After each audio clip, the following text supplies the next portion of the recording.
Can you all see me? I can hardly see the people over there. The map will show you some of the histories that we're going to talk about. And it goes way back to the founding of the city, back in 1793. And we're going to be starting here and walking through the Grange neighborhood, and we're going to end up somewhere near College Street. So it's quite a long walk. It's about an hour and a half. The land that we're standing on is the land of the Mississauga people. This was a place that was called the gathering place. So people came here to hunt and to fish, and it was a really important place where all the waters converged. So in 1792, John Graves Simcoe came to visit. And when he looked around at this beautiful land full of trees, he said, "Wow, what an amazing place to put a town." And so he decided to move his headquarters here. This town grew really quickly, and we're in what was the downtown core, still is the downtown core. This area became an area that was known for its entrepreneurs, including a community of Black entrepreneurs. One of the most colorful and wealthiest businessmen, Black businessmen in the area, was James Mink. He owned all kinds of stables all through the city. And he owned stagecoaches. And he ran mail and prisoners to Kingston. Now, James Mink was a very flashy man. He dressed in fancy clothes. So he decided to put up a $10,000 dowry to marry his daughter. $10,000. Now, we're talking back in 1850. That's the equivalent of about $250,000 now. $250,000 to marry his daughter. So, of course, the suitor came along. And they had a wonderful fairy tale wedding. And he whisked this young bride off to Niagara Falls for their honeymoon. Everything looked so perfect. And then he revealed that he was a slave trader. He sold her into slavery in the Deep South. And it took poor James Mink many, many years to get his daughter back.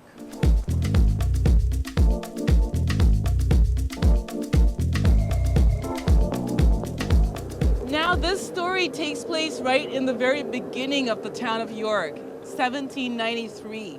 If we're looking over here, we'd be overlooking a 100-acre farm. It was called Petersfield because it was owned by Peter Russell. That's Peter Street. That's because it's named after Peter Russell. And he was the administrator of Upper Canada. So he was a pretty important guy. He was also a slave owner. And that's one thing that you don't see in the bios that you see about him. Now, there was a story that went around, and a lot of people knew this story. So it was the story of Chloe Cooley. Now, she was a slave woman who was tied up by force and taken across the Niagara River in a boat by her owner, whose name was Ruman. And she was sold there. Now, Chloe didn't go out easily. She made sure that everybody knew about it. She was screaming. And so it drew a lot of attention, and people knew about it.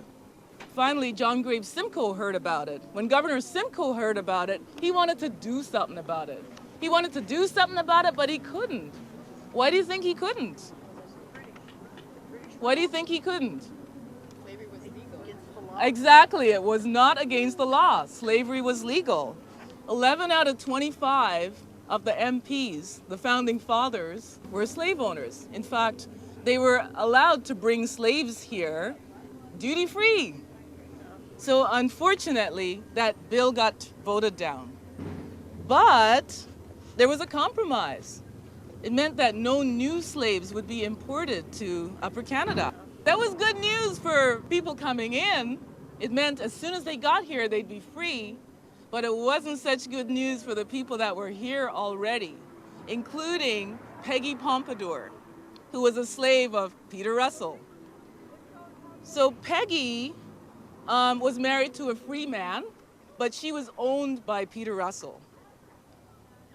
Not only that, but all her children, any children that she would have, they'd also be owned by Russell. So she had two daughters, Millie and Amy, and she had a son named Jupiter. Obviously, this was clearly unjust, but there was nothing she could do, or not much. But what she could do, she did. And what she did do was she spoke back to him whenever she could, and she left without his permission whenever she could. So Peggy was a slave woman who was very brave and who should be commemorated. Now we have a sign here.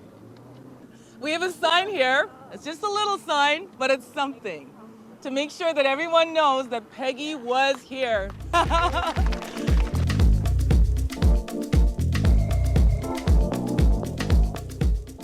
This beautiful complex here was the site of the AME Church, African Methodist Episcopalian Church. And it is one of the oldest Black institutions in the city. It was so central to the survival of Black communities, church. It's where people shared their faith, it's where people comforted each other, and it's where people organized for resistance as well. This was one of the places that historians actually tried to get a marker, but there is no marker, as you can see. So we have a marker.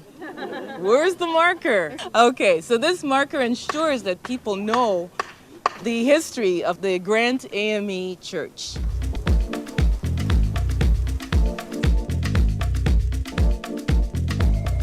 Okay, so this is the home of the Bailey family here. Now, Mr. Bailey was the founder of the one of the founders of the Toronto chapter of the UNIA. And UNIA was a really important institution. It was founded by Marcus Garvey. It was an international organization, and there are hundreds of UNIAs all over the world.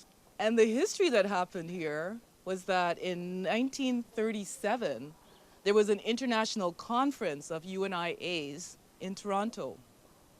So can you imagine? There were Black leaders from all over the world that converged on Toronto. And it must have been an amazing, amazing event. Well, Marcus Garvey came to visit Mr. Bailey because he was one of the organizers. So Marcus Garvey was here in this house. Ruth Bailey dreamt of being a nurse. She dreamt of being a nurse, but back in those days, nursing was thought of as a white middle-class woman's profession. And the nursing schools guarded that by only allowing white nursing students into the profession. The Black churches decided to put pressure on the nursing schools to change. Well, finally, in 1944, the Children's Hospital in Nova Scotia decided to open its doors to 2 Black students. Ruth Bailey was one of them. So Ruth graduated with distinction, one of the first Black nurses in Canada. I think she should be commemorated, don't you? Yay! All right. She did very well.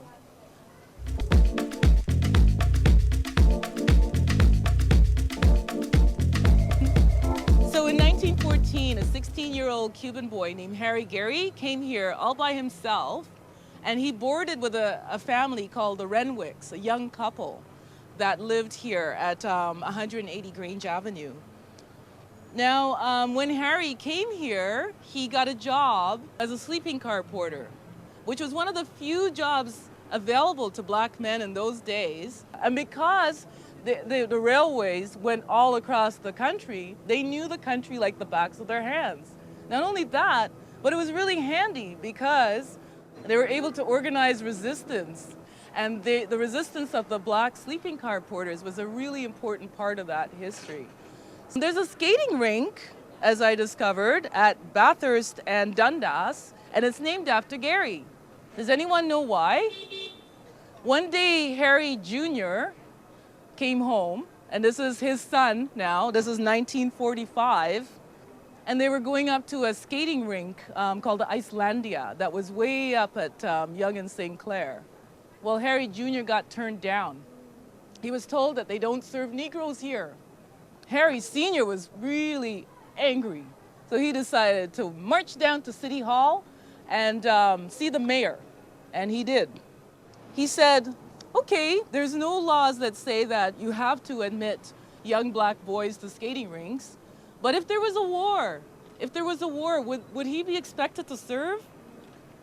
And if he is, then shouldn't he be expected to have anything that any other Canadian has?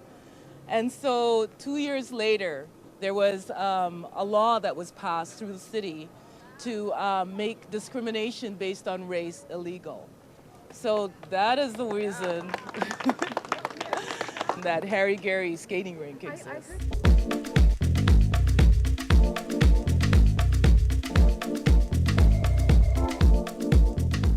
So we're now at First Baptist Church, and this is the oldest Black institution in the city. It was established in 1826 by fugitive slaves who came here to Toronto looking for their freedom. Now they came and they wanted to join a church. So they went to the churches and they said, well, we want to join. And they said, sure, you can join. You can join if you meet two criteria. One was you have to give us a letter saying why you left your old church from the church. And the other is that you have to pay back your slave master for their lost wages. So needless to say, they didn't join the churches. They decided to start their own. And so 186 years later, here they are.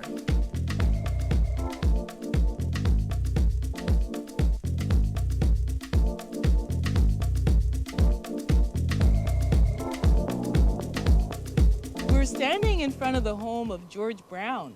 And George Brown was an abolitionist. George Brown was a newspaper man. He wanted to have a platform that he could really express his views on abolition of slavery. So he decided to start his own newspaper. So he started the Globe.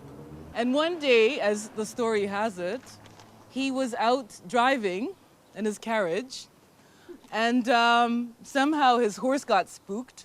His carriage overturned, he fell into the river. And he would have drowned, except, lucky for him, along came William Peyton Hubbard. He and George Brown became good friends. Hubbard was encouraged by Brown to run for politics, and he became the first Black alderman, which is the equivalent of city councillor now, in this city. And he was the alderman here for 15 years. He was also on the Board of Controls, and at some points he was also the acting mayor. And he was known for his gift of oration, so he was called Old Cicero.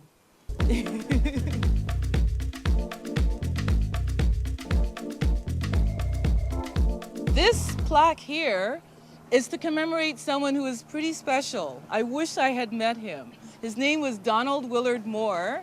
He came to Toronto in 1913 from Barbados. And he had a tailor shop on Spadina. Now that tailor shop was the hub of the West Indian community. All the men would gather there on Sunday evenings, like a Sunday evening like this. They'd be all there and they'd be talking politics. And he became one of the important organizers in the community. He really lobbied hard in Ottawa to open up the ever more restrictive immigration policies. There's a white Australia policy, but many people don't know that there was also a white Canada policy. In 1954, he led a delegation to Ottawa to lobby the government. And by the 60s, the policy was instated that finally opened up immigration and settlement by folks from all kinds of places. So he was pretty instrumental in making sure that the city looks the way it does today. So a lot of the things that I've learned, I've never heard these stories before. The most compelling for me was the recognition that Marcus Garvey's UNIA had played such a significant role. The way that Mr. Kaliniana presented the tour today has revealed other layers if one is into history and learning for themselves to go and delve delve into other things. And it was really interesting, especially starting down on Peter Street, and I found that I was actually able to make like visuals of like there being a big farm there. I really enjoyed when it was stopping traffic and people were like pointing and saying, "That's Miss Canadiana." Each step of the journey opened my eyes to something that I never really expected to find here in Toronto.